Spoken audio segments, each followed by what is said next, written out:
Tribu, Julien Magnolet.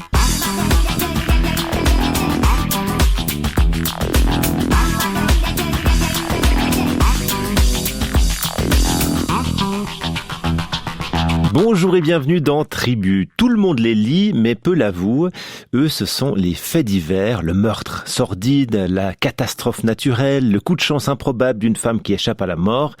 Par exemple, cet été, le magazine Society a presque décuplé ses ventes en racontant en détail l'affaire Dupont de Ligonnès, du nom de cet auteur présumé d'un quintuple meurtre familial du côté de Nantes. Alors pourquoi les faits divers nous attirent-ils autant? Est-ce par Schadenfreude, cette joie malsaine de jouir des malheurs des autres pour mieux apprécier sa propre vie?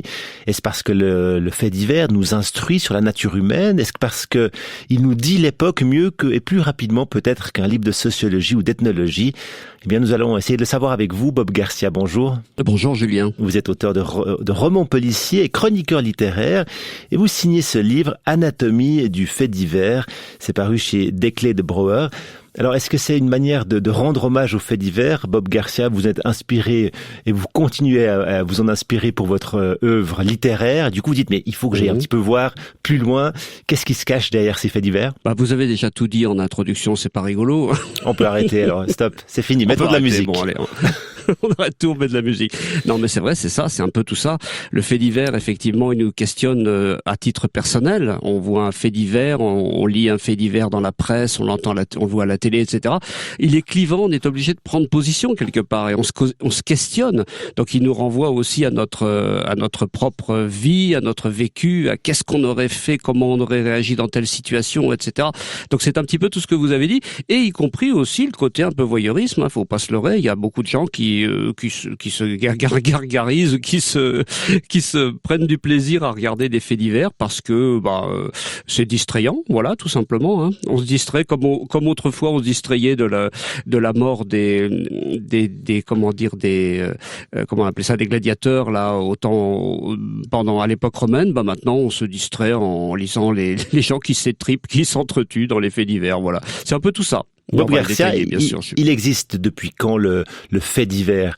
Alors j'aime bien le fait de dire que peut-être que la Bible c'est le premier recueil de faits divers, en tout cas peut-être pour nos régions à nous. C'est ça, ça existe depuis aussi longtemps que ça? Alors là aussi il y a beaucoup de polémiques là-dessus sur à quand remonte le fait divers, un peu comme à quand remonte le polar d'ailleurs. On a à peu près le même genre de questionnement sur les deux univers. Il y en a qui le font remonter très très très loin, même avant la Bible, au temps des hiéroglyphes et de tout ce que vous voulez, des faits divers que l'on racontait dans les tablettes égyptiennes. D'autres disent que c'est la Bible. Après tout, dans la Bible, il y a de tout. Il y a vraiment des meurtres. Ouais. Surtout dans l'Ancien Testament. Voilà. Oui, dans l'Ancien Testament, c'est terrible. Il y a de l'inceste, il y a des meurtres, il y a des crimes invraisemblables, il y a des catastrophes naturelles, il y a de tout. Si on faisait abstraction de la date à laquelle ça se passe et qu'on en fasse un petit abstract d'une phrase ou deux, chaque chapitre, on pourrait dire que c'est un fait divers qui s'est produit hier, avant-hier. Donc certains auteurs, oui, font remonter le fait divers à l'époque de la Bible, parce que c'est pas simplement une énumération de faits divers, la Bible, c'est des faits divers qui doivent justement déboucher, comme je le disais tout à l'heure, sur un positionnement, sur un questionnement humain, psychologique, etc. Donc on peut dans ce sens-là dire que oui, l'origine du fait divers, ça peut venir de la Bible. Si on revient aujourd'hui, qu'est-ce qui définit le fait divers? Quels ingrédients il faut pour que quelque chose de la vie devienne un fait divers? Alors là, il y a beaucoup de définitions là aussi. Il y a des gens qui disent que la première définition qu'on a donnée du fait divers dans le grand dictionnaire Larousse, c'était de dire que en fait c'était tout ce qui n'entrait pas dans une catégorie de faits, d'actualité répertoriée, à savoir politique, sociale, religieuse, etc. Donc on le définit un peu en négatif. Tout ce qui rentre pas dans une de ces grandes catégories, économie, enfin, etc. Voilà, industriel, tout ce que vous voulez, c'est un fait divers.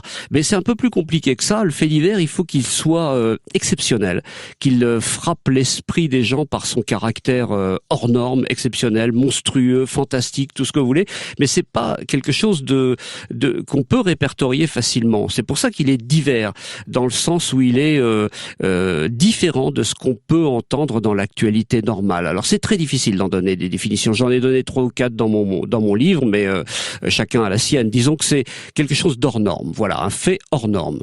Et dans ce sens-là, ce qui est intéressant, c'est que, par exemple, des accidents de la route, ils sont tellement récurrents qu'ils sont presque plus des faits divers aujourd'hui. Sauf s'il a un caractère exceptionnel, on va dire. Qu'est-ce qu'on pourrait imaginer ? Il faut le construire, le fait divers. Il faut qu'il soit bref, qu'il percute l'esprit. Alors un accident, effectivement, avec une personne qui roulait de nuit sans phare, avec 20 grammes de sang dans l'alcool, et il avait 11 ans. Il avait 11 ans, etc. Il venait de tuer son père, sa mère, et il avait échappé à une chasse à courre. Enfin, vous voyez, je dis n'importe quoi, mais c'est un peu ça le fait divers. C'est une espèce d'enchaînement de trucs délirants. Et là, effectivement, ça devient un accident qui intéresse les gens parce qu'il est hors norme. Mais l'accident de la route moyen, non. C'est le chien écrasé, c'est la rubrique des chiens écrasés. Ça intéresse plus personne, on va dire. C'est trop banal, voilà. Il y a une définition, enfin pas une définition, mais une explication par un rédacteur en chef que vous donnez dans votre ouvrage, Bob Garcia, qui explique pourquoi, dans le fond, on retrouve beaucoup le fait divers dans les journaux. Je le cite, les faits divers sont comme les diesels de la profession. C'est plus économique à produire, on peut rouler longtemps avec, mais c'est moins raffiné et ça sent jamais très bon. Est-ce que vous souscrivez? Oui, j'adore. Qu'est-ce qu'il disait ça déjà? C'est un rédacteur en chef dont j'ai oublié d'un journal que je connais pas, mais donc du coup je l'ai pas cité, parce que je crois pas qu'il est connu, mais je peux vous retrouver des références dans votre propre ouvrage. Oui, je sais, oui, il faut que je relise mon propre ouvrage d'ailleurs. Tiens, voilà, ça va me faire du bien, mais il y a tellement d'informations là-dedans que je ne les ai plus toutes en tête. Enfin, lui, il a trouvé cette définition qui est marrante, effectivement. Ça sort de l'ordinaire et puis ça sent pas forcément très très bon comme le diesel, on le reconnaît tout de suite. Quelqu'un d'autre disait le fait divers, on sait pas lui en donner une définition, mais quand vous tombez sur un fait divers, vous le reconnaissez tout de suite. Vous savez tout de suite que c'en est un. Voilà, c'est un peu ça. C'est le truc hors norme, c'est le truc qui est pas toujours très clean. J'en donne des listes et des listes dans mon livre, à chaque fois en exemple des sujets que je traite, et vous allez trouver là-dedans des choses effroyables qui finissent par faire rire tellement c'est énorme. Oui, quoi, c'est clair. Donc voilà, c'est ça. Ça sent pas toujours très très bon, mais il y a ce côté tellement hors norme, tellement parfois macabre, tellement monstrueux que ça nous intrigue, ça nous interpelle. On peut pas rester indifférent complètement devant des faits comme ça, quoi. Est-ce que si le fait divers marche autant, c'est parce qu'il parle un peu des fondamentaux de la vie, parfois la mort, l'amour, la souffrance, le destin? Oui, c'est exactement ça. Il nous ramène à nos propres interrogations. Qu'est-ce qu'on fait là? Quel est le but de notre existence? Comment on l'amène? Est-ce qu'on l'amène bien? Est-ce que ce qu'on fait est juste ou pas juste? Donc c'est une sorte de curseur, le fait divers. Ça, encore une fois, ça nous permet de nous questionner et de nous positionner. Comment j'aurais fait moi dans telle et telle situation? Est-ce que j'aurais agi différemment? Est-ce que chacun ne peut pas à un moment donné péter un câble et puis devenir complètement délirant, hors norme, et échapper complètement à ses propres sentiments? Voilà, c'est autant de questionnements que nous pose le fait divers. Ça nous ramène à nos fondamentaux, à notre propre existence, à nos propres sentiments, des choses qui sont enfouies et qu'on cache ou qu'on ne veut pas montrer ou qu'on a oublié ou qu'on s'efforce d'oublier et qui peuvent ressurgir à tout moment. Donc oui, ça nous ramène à notre existence profonde, en fait. Est-ce que on a donné les ingrédients pour un fait divers pour qu'il fonctionne, mais pour qu'il marche particulièrement bien, est-ce qu'il faut qu'il y ait un reste d'inconnu? J'ai donné cet exemple de l'affaire Dupont de Ligonnès, où dans le fond on n'a pas la fin de l'histoire. Même chose pour l'affaire du petit Grégory, et il y en a d'autres. Lorsque on n'a pas la fin mot de l'histoire, ça entretient finalement la durée et la puissance de ce fait divers. Ouais, aussi, c'est une sorte de feuilleton, ça remplace le feuilleton qu'on avait au 19e siècle où on vous balançait une page dans un livre. D'ailleurs, les feuilletons, comme les faits divers, étaient les ingrédients qui permettaient à la presse naissante de se vendre. C'est comme ça que la presse est devenue grand public, c'est grâce aux faits divers et grâce aux feuilletons. Donc l'un alimentant l'autre, et le fait divers aujourd'hui, certains faits divers, du moins, deviennent récurrents et chacun peut suivre ça comme un feuilleton avec son côté intrigue, son côté mystère, son côté suspense aussi, parce que de temps en temps, il y a des révélations qui sont faites. Tiens, on a retrouvé tel élément. Tiens, il y a un tel qui a fini par parler, qui a dit quelque chose, qui s'est contredit, etc. Donc, il y a ce côté effectivement suspense qui tient en haleine le lecteur ou l'auditeur, voilà. Et puis il y a aussi le côté que chacun aime bien se substituer à l'enquêteur et devient son propre enquêteur. Je me souviens d'un cas incroyable chez moi, enfin dans ma famille proche, où ma belle-sœur, pour ne pas la nommer, a vu pour la première fois dans l'affaire Daval, là, vous savez, la tête du mari, et elle l'a vu, mais pour la première fois à la télévision, et elle a dit c'est lui l'assassin, il a tué sa femme. Sans plus d'informations, sans rien, juste en voyant le personnage. Donc vous voyez, chacun se substitue à l'enquêteur, se construit sa propre conviction, et puis effectivement se positionne là aussi, donne son avis comme si c'était un enquêteur. Mais il y a même des clubs qui se sont créés pour essayer de découvrir tel et tel grand mystère non résolu. Et effectivement, le côté suspense récurrent, feuilleton du fait divers fait qu'on s'y intéresse pendant parfois 20 ans, 30 ans, quand c'est des choses comme l'affaire du petit Grégory, comme vous l'avez signalé tout à l'heure. Alors on a parlé de cette fascination, on essaie d'expliquer cette fascination. Est-ce que le fait divers, il a un rôle à jouer dans nos sociétés? Est-ce qu'il sert à quelque chose dans le fond? Alors oui, en dehors du fait qu'il nous questionne à titre personnel, il peut aussi déboucher sur un fait de société. Il y a certains auteurs qui disent non, un fait divers, c'est un fait divers, il faut pas s'en occuper, ça reste banal et il faut le marginaliser. On n'a pas le droit de considérer que ça peut déboucher sur un fait de société. Sauf que quand vous voyez plusieurs faits divers, c'est une convergence de faits divers qui questionnent toujours sur le même problème, ça peut déboucher sur un fait de société. Et quand une personne est particulièrement célèbre et qu'elle commet un fait divers ou qu'elle est à l'origine d'un fait divers, je fais allusion à l'assassinat de Bertrand Cantat sur son épouse à l'époque, ça a questionné, bien entendu, parce que les protagonistes étaient célèbres, ça a questionné sur les violences faites aux femmes. Donc un fait divers isolé ne doit pas déboucher sur un fait de société. Plusieurs faits divers peuvent questionner au moins et déboucher sur un fait de société. De tout temps, je donne un autre exemple dans mon bouquin, de tout temps, on a eu des gens, depuis l'invention du couteau, et depuis l'invention de l'homme, j'ai envie de dire, depuis tout le temps, on a eu des gens qui égorgeaient d'autres gens avec un couteau. Bon voilà, depuis l'Antiquité, depuis tout ce que vous voulez. Mais depuis peu de temps, on voit des gens qui égorgent d'autres gens avec un couteau en criant Allahu Akbar. Ça, il n'y a pas toujours eu dans l'histoire. Donc on peut se questionner, pourquoi? Qu'est-ce qui se passe là? On peut parler de gens qui sont pas très nets dans leur tête, qui ont des problèmes, etc. Il y a peut-être autre chose. Donc vous voyez, ça, on débouche sur un fait de société. Comme disait Audiard dans les barbouzes, un barbu c'est un barbu, 3 barbus, c'est des barbouzes. Bon, bah là, c'est pareil. Un fait divers isolé, c'est un fait divers isolé, c'est un déséquilibré, c'est tout ce que vous voulez. 2, 3, 4, 10, 20 faits divers qui se ressemblent à ce point-là. On est obligé de se questionner. Donc oui, un des rôles du fait divers, c'est de déboucher sur le fait de société et comment régler ce fait de société. Ça peut passer par de la législation, par une évolution des esprits, une prise de conscience au moins d'un problème. Et il y a 2 autres exemples dont on a beaucoup parlé ces dernières années, c'est l'affaire Weinstein et ses suites, MeToo, et aussi la question des violences raciales, notamment de la part de la police, mais pas que, aux États-Unis, en France aussi. Ça part souvent de faits divers et du coup, notamment grâce aux vidéos, aux choses comme ça prend une dimension beaucoup plus forte. Il y a un rôle qui est intéressant aussi, qui est relevé par l'écrivain Didier Deninx, je sais jamais comment on prononce son nom de famille, Deninx, et qui se penche sur la question des victimes. Je le cite, et vous l'écrivez dans votre ouvrage, Bob Garcia, le fait divers, pour lui, c'est aussi le premier monument érigé à la mémoire des victimes, même si ce n'est qu'un pauvre monument de papier noirci.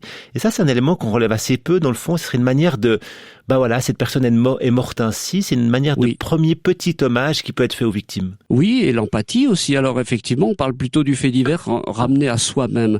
Mais encore faut-il penser aussi aux victimes et avoir un peu, c'est pas forcément le réflexe qu'ont tout le monde, mais il y a beaucoup de gens qui ont cette empathie d'empathie par rapport aux victimes et qui veulent leur rendre hommage. Alors ça peut être une marche blanche, ça peut être on se cotise pour essayer de venir pour essayer d'aider des personnes sinistrées pour telle ou telle raison, etc. Donc c'est effectivement le fait divers, c'est une façon d'appeler les gens à une sorte de collaboration pour aider les victimes aussi. Donc il a raison, Didier Deninx, mais on n'en parle pas souvent de cet aspect-là, effectivement. Est-ce que le fait divers, c'est aussi une leçon de morale, ou pour le dire autrement, est-ce que le fait divers, il sert également à rappeler les normes d'une société à un moment donné? Exactement, voilà. Donc là, comme je le disais tout au début, le fait divers, il nous oblige à nous positionner et nous questionner. Jusqu'où on a le droit de faire telle ou telle chose. J'en cite pas mal dans mon livre, à savoir un monsieur sa femme meurt et il épouse sa belle-sœur. Alors, dans l'absolu, pourquoi pas? C'est une femme comme une autre, mais il se trouve que c'est la sœur de sa femme qui vient de décéder. Alors ça questionne, est-ce qu'on a le droit de faire ça? Est-ce qu'on peut le faire? Est-ce qu'on ne peut pas le faire? Et au nom de quelle éthique personnelle, religieuse, tout ce qu'on veut, voilà. Un père peut-il épouser sa fille? Ça va plus loin.